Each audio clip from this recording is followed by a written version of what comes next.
Hello everyone, today we talk about the European-Mongol relations during the 13th and the 14th century, essentially during that phase called as Pax Mongolica, so this recompaction of great part of Asia under the Mongol political control, and so the opening of the main Silk Road routes with much less barriers, boundaries, borders, tolls, etc. that facilitated enormously the contacts between East and West through the continental routes that, as you know, historically had been, in fact, before this time, somewhat more difficult to cross. And it's a huge topic, actually, and it's very fashionable, especially in this time, for many reasons, both old and new, let's say, but the context between Europe and China, in a way, is always the clicking one. In a sense, we already made a video about missionaries, merchants, right, at the discovery of Asia. And I remember this title, we made it this summer, and it was mostly focusing on the traveling chronicles and the broader impression that we get, not just about Asia in itself and China, more more than else, from the Europeans, but also properly the same European mental frame, or say properly mindset in general, towards this apparent unknown that you might have thought would have essentially worried them, or say amazed them, but still in a negative sense. They wouldn't manage to actually to frame within their own preconceptions, and then instead, all fit in a mindset that was open to this, that was not particularly impressed after all, and that substantially was able to integrate this knowledge already in a universal view of the world, where all this kind of made sense, was not kind of a monstrous, mysterious thing that should have not been there, and that the Europeans wouldn't be able to make sense of.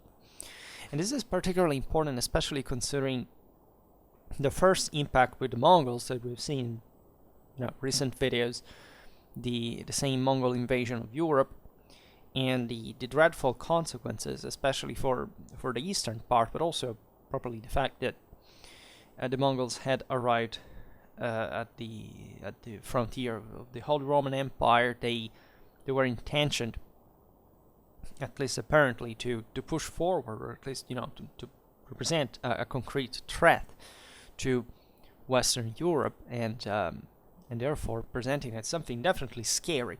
Europeans were legitimately worried because of that, but beyond that, they saw much more, and opportunities to actually use the same Mongols, let's say, in a way they thought it was possible, especially in this broader scheme of ecumenic policy, let's say, and especially in an anti-Muslim function at that point for the Crusades and all, which kind of made sense because at least the Mongols arrived from the east. There was an older rivalry, right, with Middle Eastern powers in general. So think about, the times of Rome and the Han Dynasty. What Persia represented still, like, as a kind of a, as a problem for both empires to trade without those boundaries, those limits that made also Persia rich and powerful in the process. So beyond the enormous terror that was surely struck by the Mongol invasions, the same Mongol appearance had, in a sense, revived the eschatological illusions on that mysterious Christian people of the East that Europe already knew, polarizing it in the myth of Priester John, right? This idea that was fundamentally from the other side, of the world, a most powerful Christian ruler that could, in this sense, that would have had to be reached necessarily in the ecumenic unity of the church, and that would have helped even here in the struggle against Islam, against heresies, and so on. And the same advance of Batu Khan that at a certain point seemed to have been, heading towards the Rhine and Danube valleys had been interpreted by some as the reclaiming of the spoils of the king's magi that the Mongols would have considered as essentially the royal ancestors of their own people, and that thus, in the virtue of this, would have liked to strip the city of Cologne of the famous Magi relics and to bring them back themselves. So these legions, as of course now it was plenty of similar ones, and God knows how much else circulated in 13th century Europe, especially in the oral dimension, etc. But they show actually, rather than a broader fear, right? The Mongols were not really, they were scary, but they were not a trauma for Europeans, at least for the Russians for sure. For other peoples, as we've seen in Poland, in Hungary, well, they had taken the full brunt of the onslaught. They were perfectly aware of what was going on. In the West, they were so like they had probably understood even better than us what were, as we were saying in the last video, the limits of the Mongol projection capabilities, their broader political and strategic needs. They surely knew them better than we do, and given that it's also a relatively underdocumented topic, and this in a sense also reveals how probably concretely Europeans had understood that the Mongols also had their own limits. They were not invincible. They were not intention even probably to make a long stay, or to launch a full-scale invasion of Europe aimed at conquest, permanent domination. So there is rather actually a positive feeling here, almost of hope, that we find widespread relatively to the will of intent themselves with the men of the steppes, essentially exploiting details of this alleged common Christian faith, right?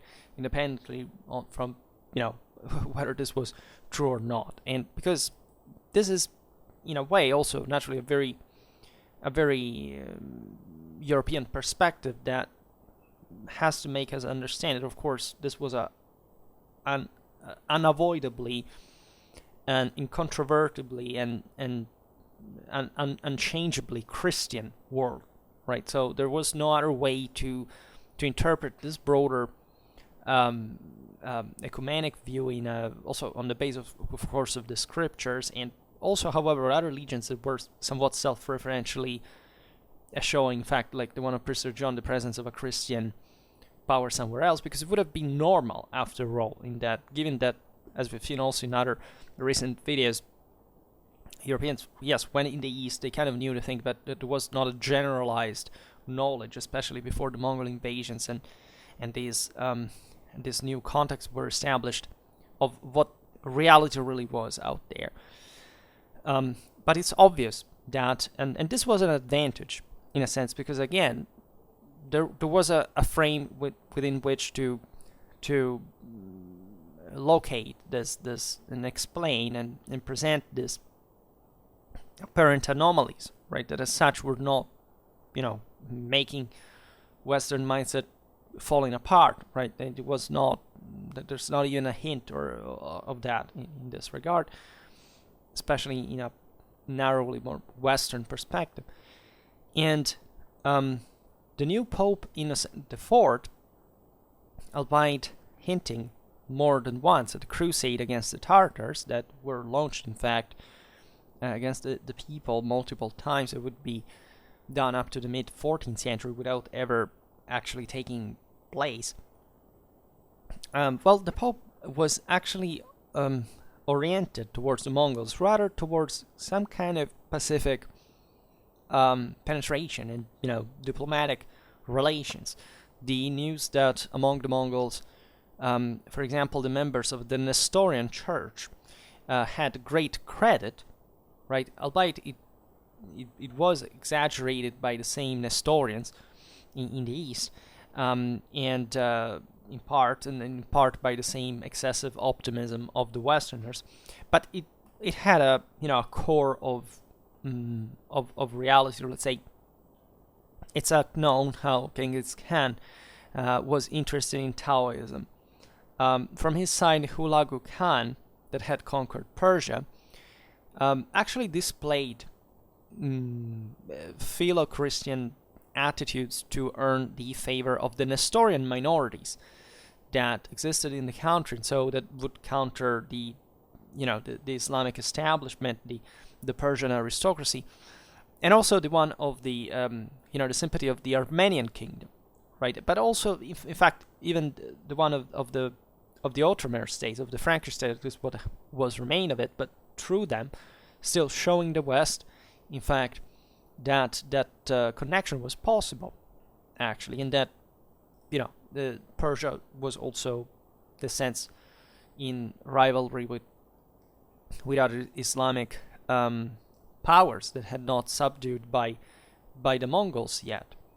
And Kubilai was responsible for the Sinization of the Mongol Empire, inclined rather to Buddhism. So you understand in this picture that all the, first of all, the main chunks of the Mongol Empire were already kind of outlined, what it would have fragmented itself already, and they definitely show how the local rulers were just, using these local religions to obviously support their power locally, because there would have not been much of a way to impose on other ideas, and especially the Mongols didn't have one, because they were fundamentally animistic, shamanistic, so that there was no way that especially a civilized empire could be ruled through those mental categories, right? You need a monotheism, you need at least some importantly developed philosophy and religion, such as even Buddhism, to keep things together, statally speaking.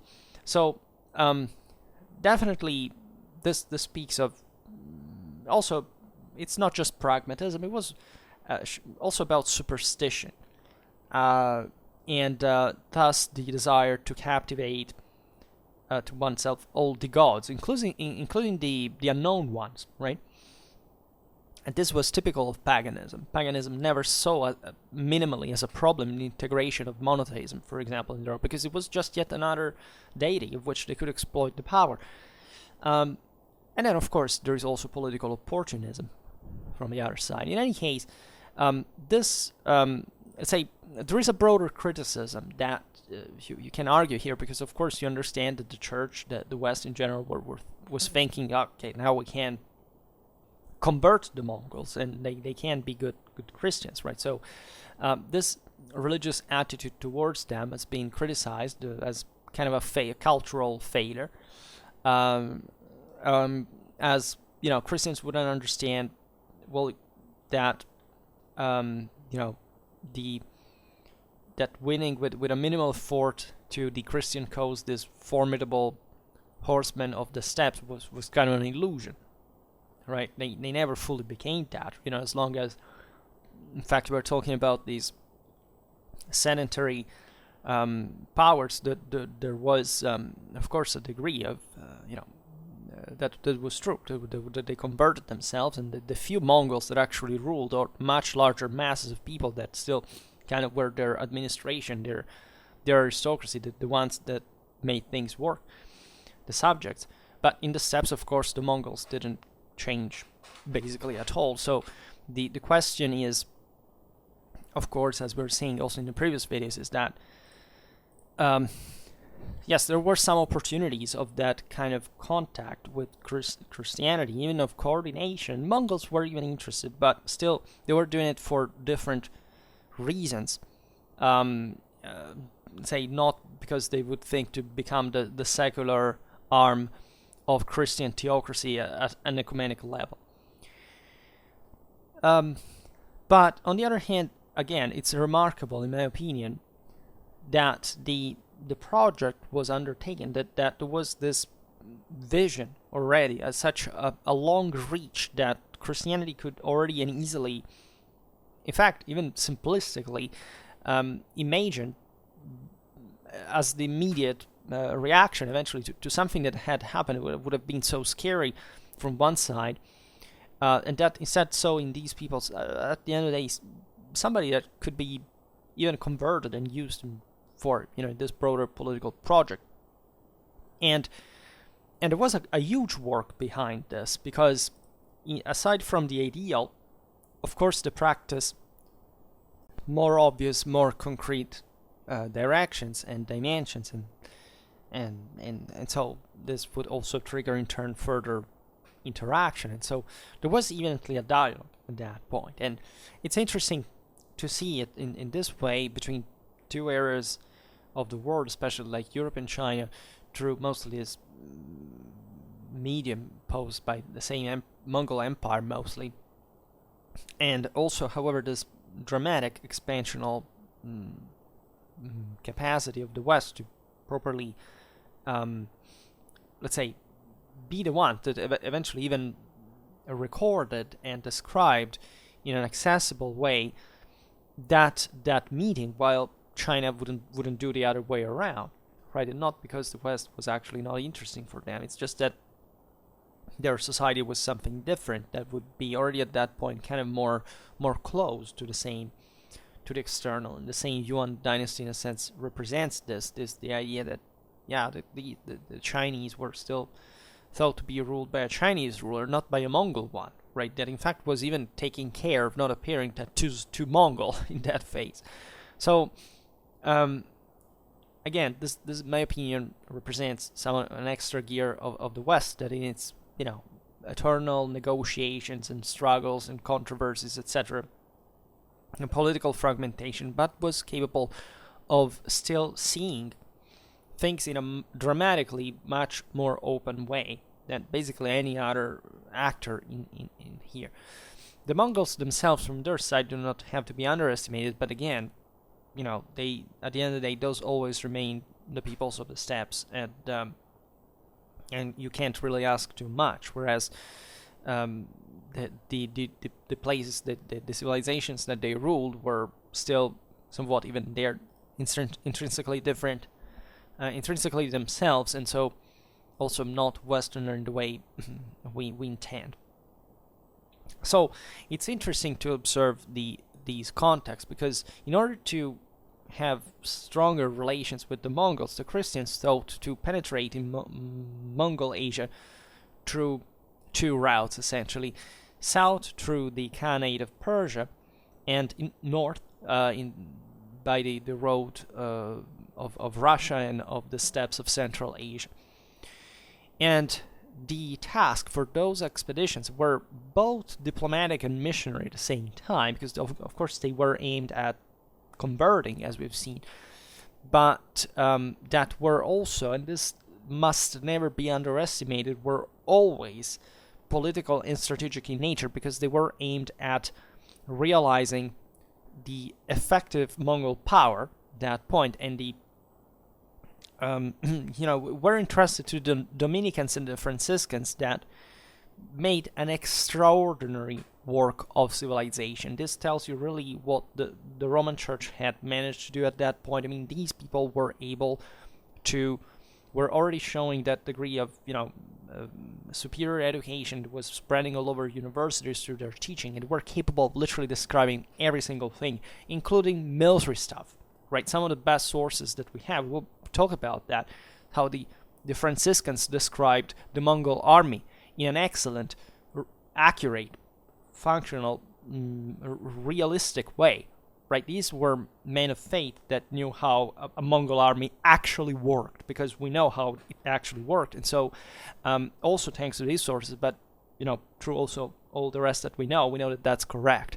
So here we are looking at a Western capacity that I frankly don't know already at that time any other civilization was capable of. These friars wrote about their experiences, some interesting traveling diaries that in some ways, such as, for example, as the Historia Mongolorum of the Franciscan John Plano Carpini, are still today, in fact, fundamental instruments for many things, right? Not just the historical geographical knowledge of Asia, for Asian history, right? So written by Europeans, because we don't have the same type of sources at the time.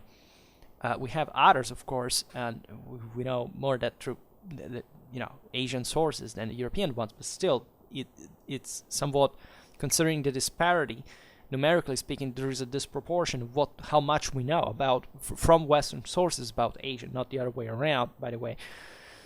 And also this broader, in fact, kind of anthropological, religious, in fact, we were saying military and many other, aspects, let's say, of human nature. So these missions were sent by the Pope, right, by the Roman Curia, by the pontiffs, and this naturally interested the other European rulers who were all kind of interacting in this sense, also with the papacy and so on. For example, the King of France, Louis IX, was very interested in the Persian Mongols in the Ilkhanate, from which hoped, because of his crusades, right, against Egypt, to obtain help against the Muslims during the crusading expedition that he had organized in 1248. He had sent messengers to the Great Khan. These were two Franciscans, William of Rubruck and Bartholomew of Cremona, that for their travel from Acre in Palestine and back, they took something like 3 years.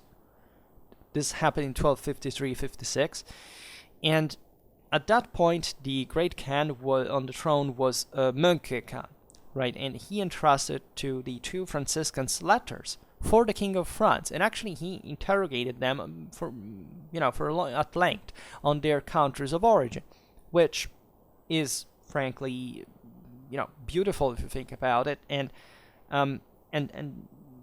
so there was evidently a real interest between the two sides, that they surely had politically, strategically same goals in common, because of course the Ilkhanate would be at that point the main enemy of Egypt, and later on that things wouldn't change very much with whoever ruled over the Near East. Think about the Ottomans later, and so at that point that was the Holy Land, and so it was obvious that Christians would always look at these Easterners as some potential allies. I mean, think about the Habsburgs and the Safavids, right? Were allied against the Ottomans, and the Ottomans in this sense also did the same, because they were allied with the Mongols against the Safavids, and so it kind of never ended in this regard.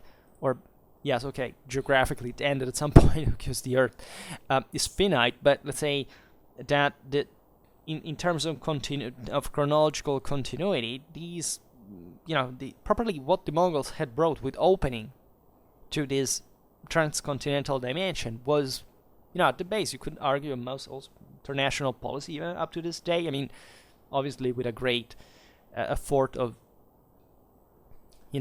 abstraction, in considering of course that nothing is determined here forcibly, but it's still as an international relation was kind of established at the time. And so the order of the Pax Mongolica and the good organization of the caravans in the Tartar Empire allowed, by the way, the properly traveling in relative safety and also with a certain speed. And consider that land routes were not, were the worst at the time already. And like, for example, nobody at that point in Europe thought that a crusade could be done by land route.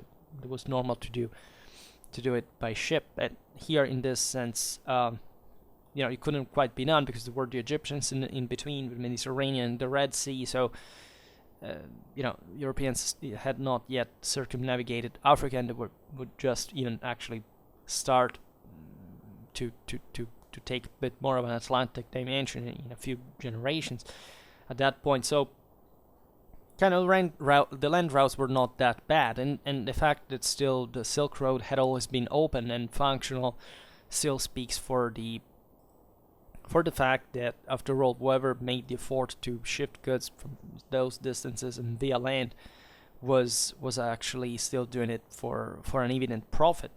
And so I don't it's kind of obvious that there was a functionality also in that route. And other European powers got interested naturally on their own in the Mongol relations. One of these was Venice, that was naturally always interested in everything that concerned the roads for Asia and its trade, its goods, and that had, in fact, from a while, kind of interrogated herself on the relation with the Mongols, because, as you know, the Venetians were trading with Levantine and Egyptian ports before the Crusades and after the Crusades, and so they were the main power. They would manage to take, at least to reduce consistently in power, the Genoese presence in the Levant, and they controlled they were given contract, the subcontracting, the concession for holding and managing the ports in the Near East as a maritime power. They were the only ones who could make the trade work, and so the local sovereigns, in spite of also the clashes with Genoa and all the messes that happened as a consequence in these cities, with armed struggles and so on, were at the end of the day unavoidably giving the Italians this access, and so these were the men that fundamentally were historically and had always kind of been in the forefront for everything that concerned basically any knowledge that existed at the time. It was not just a matter of trade strictly meant, and even the accounting and banking capacities that the Italians developed at that point would not be changed fundamentally up to the Renaissance, given how effective they had been. But we're talking properly about knowledge. We're talking about manuscripts. We're talking about technologies. We're talking about we don't have to exceed even in there on how much the West took from the East, right? The Westerners were developing essentially in parallel to the East, and were already were already something more advanced, arguably, at that point. But they were very interested to actively search for something that could perfect their knowledge, right? In this sense, the Venetian merchants were actually, of course, very primarily interested in wealth and so on. But there was more, because, again, you cannot really, invest in a market that you don't know, right? That there is not a crude economical reality that you can, that's how they sell you scams on the internet and all those terrifying ads of people telling you what is going to happen economically. You have to understand the world politically, socially, militarily, culturally in order to understand anything about economics. And so this is what medieval civilization shows us, in brutal wonder. And in fact, in 1260, we know these names in European literature. Two merchants of Venice, Matthew and Nicholas Polo, left Constantinople, but they had some of these, it was the Latin Quarter that was frequented by the Venetians, and they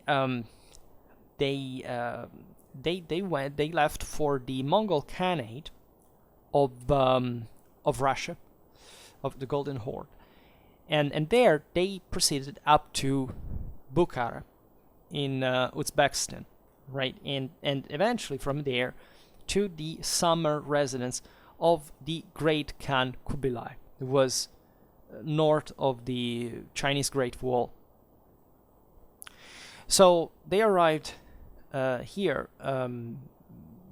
Kubilai, and stayed for there 1 year.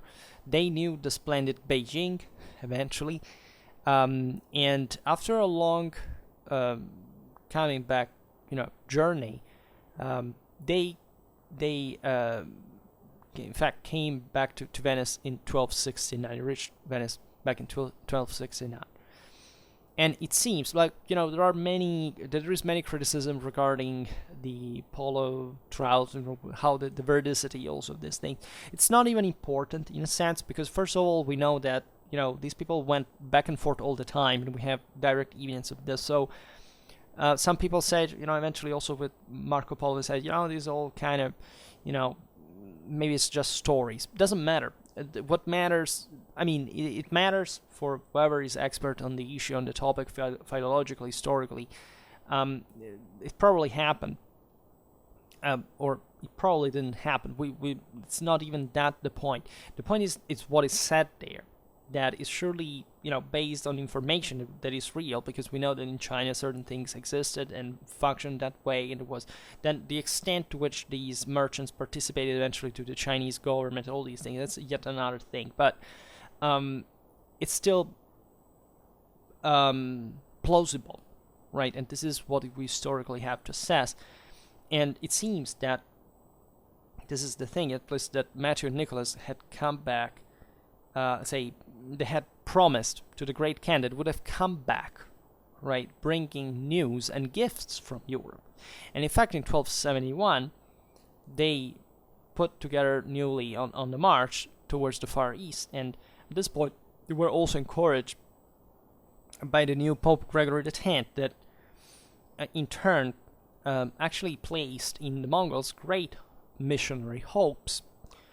Consider that in China, it was we know from even Chinese sources, there was plenty of mendicant, of Christian mendicant order members, right? They were very large. We're talking about in the range of at least of the thousands of European communities. You understood what I meant. European communities could be counted, its members in the range of the thousands, right? And this is the moment of greater documentation that we have eventually. We don't even know how they ended, right? Because we know this through this Western evidence, but later on, also with the end of these relations and the context, it becomes more difficult properly to understand what happened. But they left a mark, right? And so the idea of spreading Christianity in China there further was not actually just an illusion. And this time, the Paulos worked more at length, and the son of Nicholas, Mark, that was with them, remained in China at the court at the service of the Great Khan up to 1292. Telling his experience in that book, Il Milione, that is undoubtedly one of the masterpieces of European traveling literature in the Middle Ages. And the Venetian merchant had thus opened a path that was followed also by others. The popes continued to organize towards the Mongols missions that could suscept to conduce them to Christianity. And especially they placed their own trust in the Khan of Persia, Arghun, who in 1285 had Pope Honorius the Fourth receive a letter in which the idea of the common struggle against the Mamluk enemy was relaunched, right? And this is quite important because also if you know the attempted Mongol invasion of the Levant, and so what also the Mamluks' ability of stopping this invasion. Arghun had received actually a Buddhist education, right? And it was on the other hand a friend of the, as it was called in the sources, Catholicos, Nestorian Mar Yabala, whom had warmly encouraged him to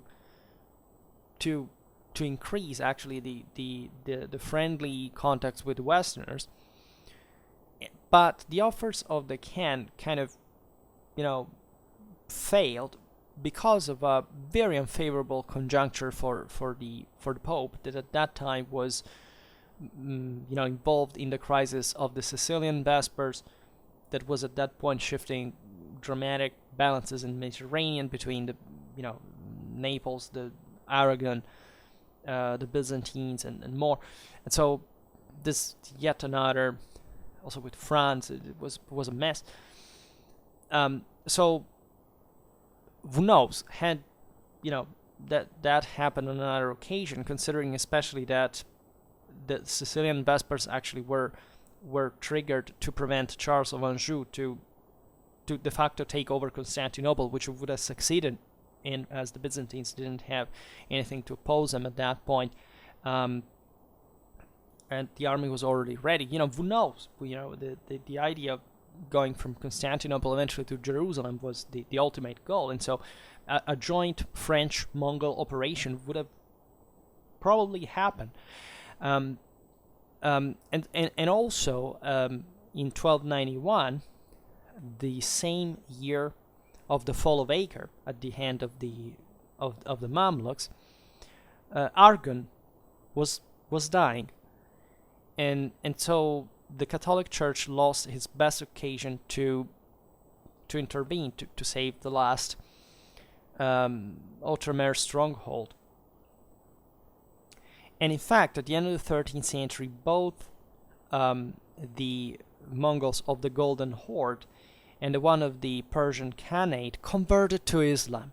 And this is not a chance, because evidently up to that point they had toyed with the idea of the possibility of, especially the Khanate, to have some kind of greater connection, maybe with another faith, and of course this didn't depend just on the international situation, but indeed, just imagine the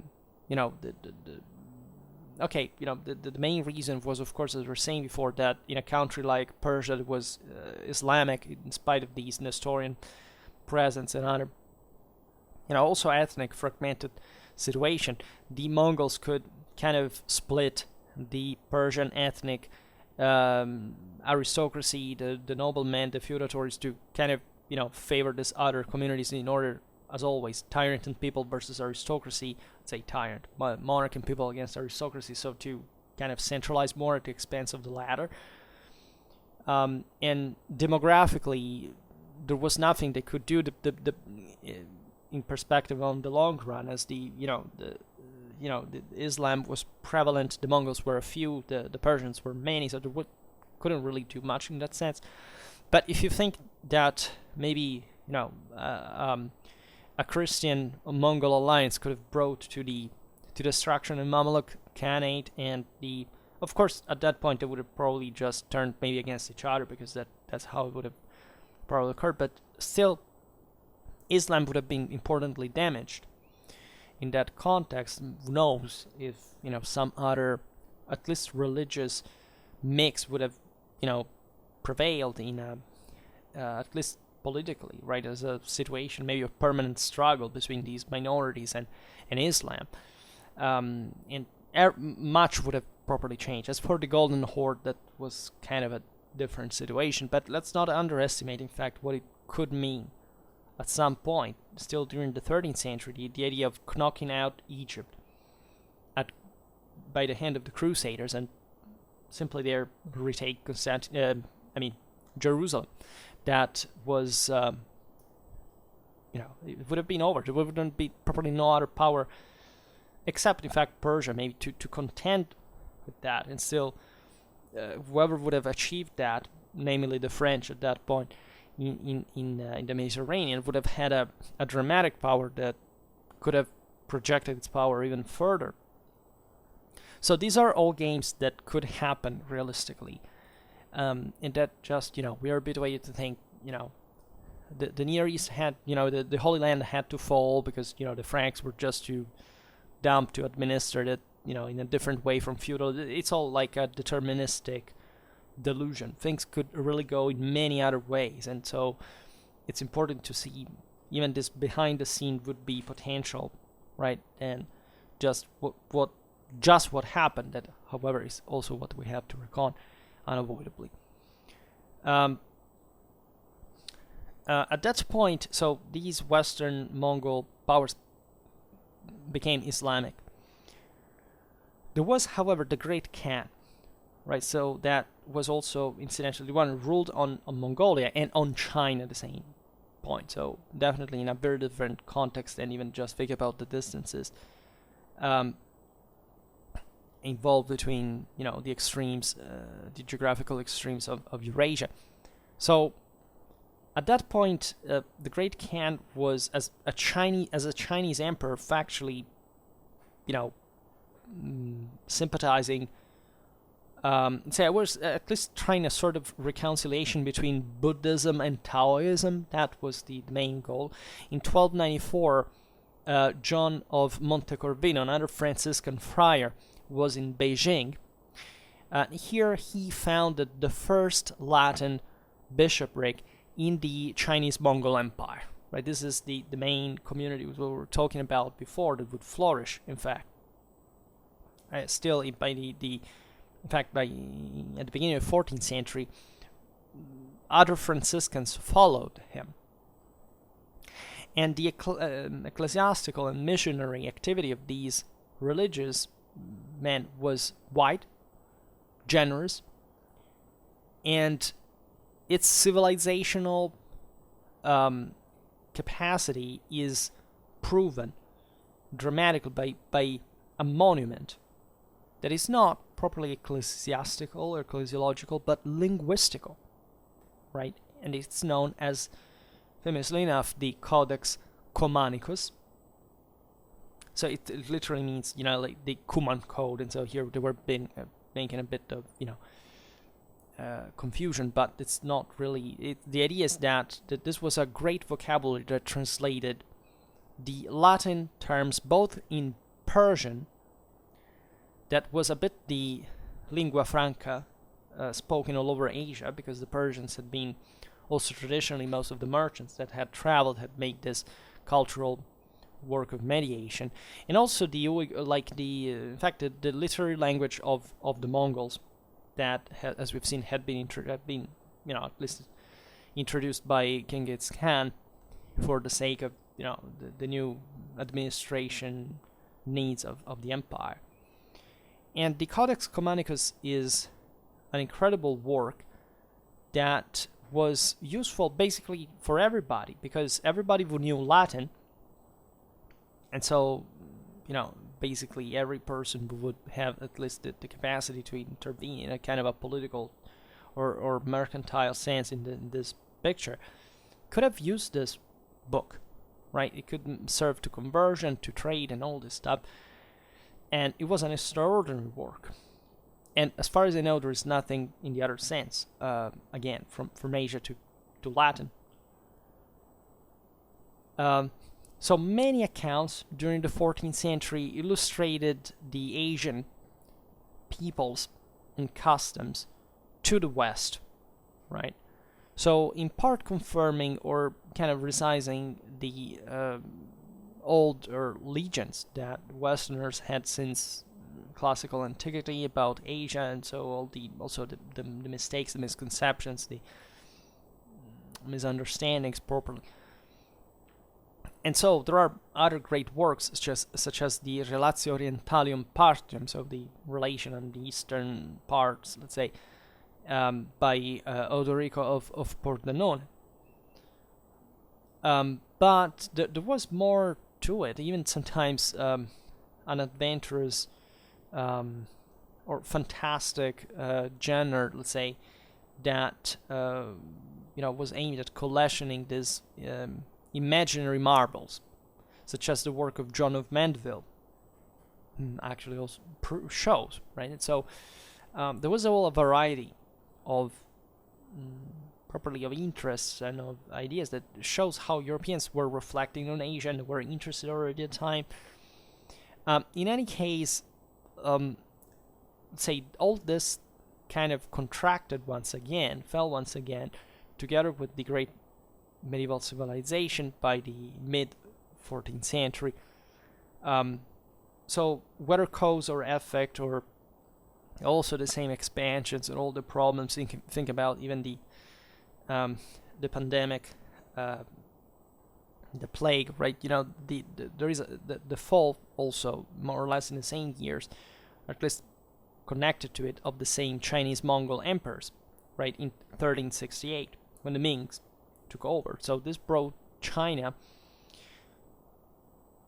I'd say, by reaction to this foreign domination, to enclose herself on herself, and in a particular way to the Westerners that were not seen positively, because according to Chinese idea, these were barbarians, but also more than that, they were foreigners favored by the hated Yuan dynasty. So there was a deeper prejudice there, and so this is not a positive thing, because again, the West didn't actually complain about that. We would argue that if I don't know, maybe a Russian had a kind of a worse opinion of the Mongols compared to a French, and this is absolutely understandable and real. But let's say the broader attitude towards these areas of the world in the West already was not so sclerotic and kind of self-referential, or just despising. Or you see, what the Chinese did here is they decided on purpose to ignore a civilization like the European one. At that point, it was basically at its own level. They weren't barbarians at all. But here's the point, right? When a civilization decides that, after all, it falls in love with it itself a bit narcissistically, and decides that, after all, the main problem is not how to remain, say, open to possibilities, to chances, to opportunities. As we've seen, all these various powers, like from the papacy, from France to Venice, they all had immediately the intelligence to say, okay, we're going to profit from this. There's some possibility for opening our horizons to exploit new situations, and to learn and to document and to bring and to think about these things. In China, there is nothing of this, and that's actually a great cultural shortcoming, in my opinion. I mean, you have to understand it on the basis of what China was at the time. You can't compare it just for the sake of itself, but at the same time, it's important to explain also what happened later on in the history of the world, and what this anti-Western bias that is so ferociously racist in nature still to this day in China, that basically doesn't contemplate anything outside of itself, if not for essentially taking it over, ideally, even though they are a paper tiger, that they shouldn't really scare anybody if just the West was not so ridiculously weak for no reason but itself,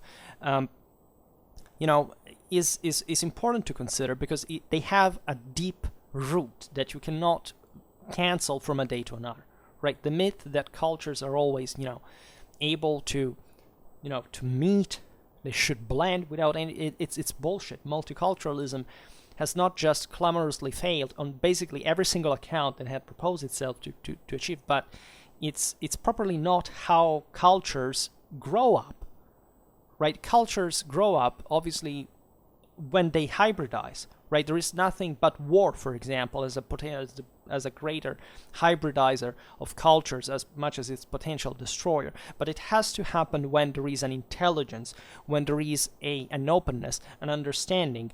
There is a cultural capacity to reason beyond oneself, to reach beyond oneself, which is a human value, right? When you deny that, when you think that there is something so intrinsically perfect and unchangeable and immutable within itself, so to the point that you're not even capable of exploiting your own capacities in the virtue of this, so you atrophize yourself, and you are somewhat destined, in the absence of a kind of a change in mind, to sclerotize and to become weaker and to not be able to cope with reality at the end of the day. Naturally, China was much more than this, and it was a great civilization. So there is much, even again, to understand about why this worked and what were the concrete needs of this. But let's say this still tells, in historical perspective, an enormous deal of differences between East and West. that are something that we are radically underestimating, basically at every level of international policy, of historical inquiry, and just even banally trying to mix waters for no reason regarding what, taking things out of context, right? The reason why, I don't know, a Westerner thinks that, I don't know, Sun Tzu is even comparable to von Clausewitz is not much of a reason because they are, they have a bias in favor of the East. It's because they know nothing about their own history, which is a completely different thing. And not just because, of course, all the East today, in its communist tradition is based notoriously on von Clausewitz, because that's what Marxism did historically. And so, all this idea of a millenary sapiential tradition that tells you those true wisdoms that we in the West, we are so a bunch of bastards focused just on materialism and technology, and these people had got it all before us. It's bullshit, right? It's a bias that we can say, an inexplicable bias that we created ourselves in the West, and that is actually favoring forces that are not really better than us, right? And not because, we are better in view, but because they are worse, which is another thing. And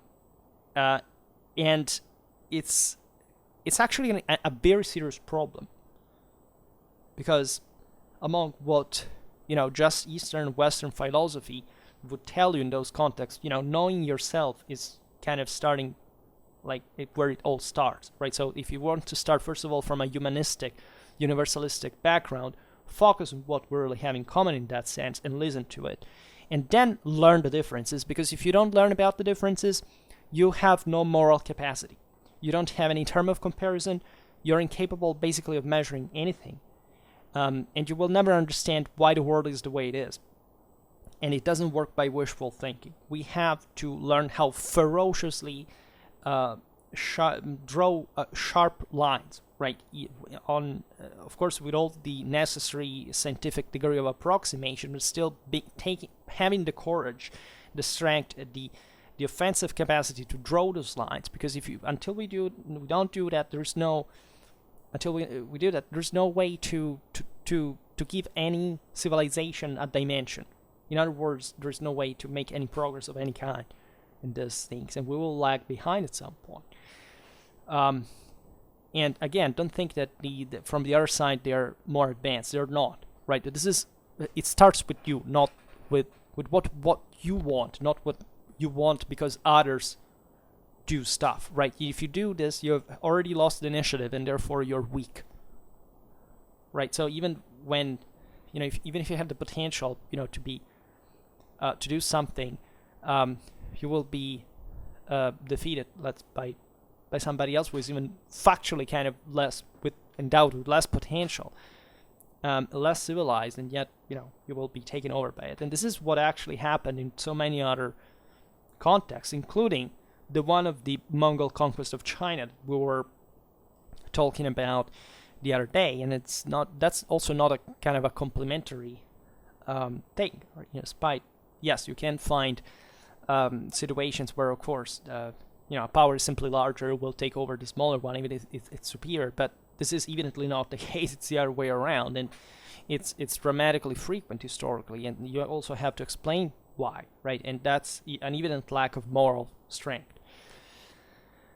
In any way, the West, after, what was happening in Eurasia by the mid-14th century was a freaking mess, because simply the Mongol Empire was fragmenting. There was no way to keep it functional all together. As soon as it had been born, you can argue it was already fragmented.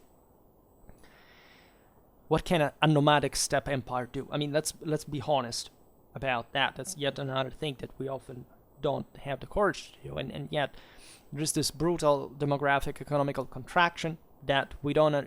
We know of the plague and all these things, but let's say even natural disasters, but we don't even understand whether those were an external influence or they were actually caused, for example, by demographically, economically, by the basically non-stop war that was fought for centuries before. And so you can see a cause and a consequence in these things altogether, right? There's no way to to say which one came before, right? They were part of the same phenomena. And so you know that lots of things in Europe changed as well. This probably changed also in the East, right? In comparable ways. I'm kind of sure of that. This happened in China as well.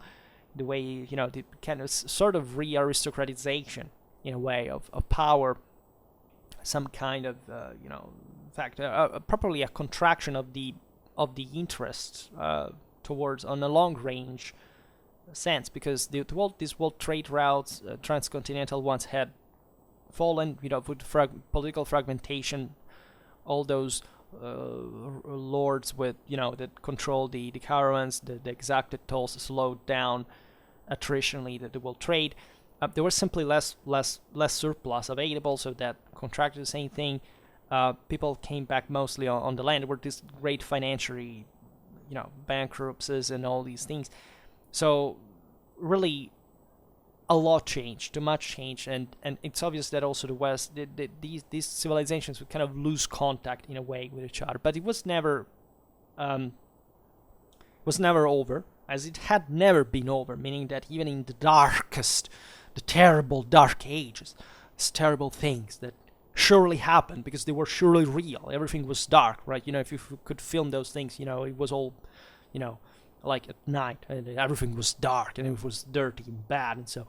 But what I actually see is that during the early Middle Ages, traffics between China and Europe continued all along. There was obviously never an end, because these things do not happen. We don't live in a fantasy world, and they would continue later on, of course.